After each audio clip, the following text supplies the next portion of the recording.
মুহূর্তে কৃষ্ণনগরের ছবি, এটা কৃষ্ণনগরের ছবি, একটি ধাবায় সেখানে বসে রয়েছেন গ্রেফতার হওয়া প্রাক্তন মন্ত্রী উদয়ন গুহ।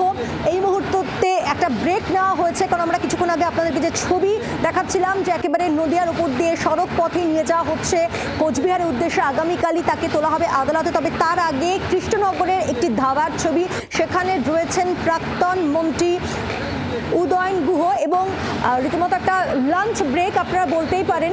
লুচি এবং ঘুগনি খেয়েছেন তিনি, যেমনটা আমরা জানতে পারছি আমাদের সোর্সের মাধ্যমে, এবং একই সঙ্গে সেখানে পুলিশ রয়েছে এবং কেন্দ্রীয় বাহিনীর জওয়ানও রয়েছেন, যা ছবিতে দেখা যাচ্ছে।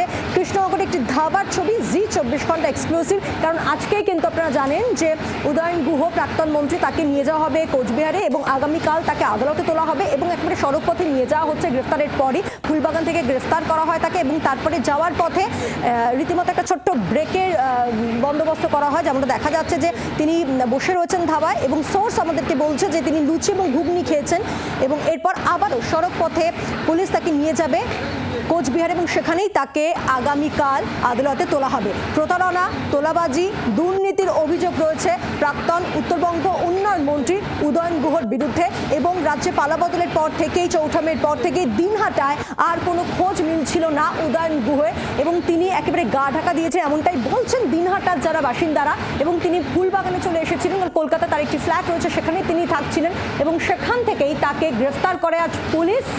অবশেষে পুলিশের জালে প্রাক্তন উত্তরবঙ্গ উন্নয়ন মন্ত্রী উদয়ন গুহ।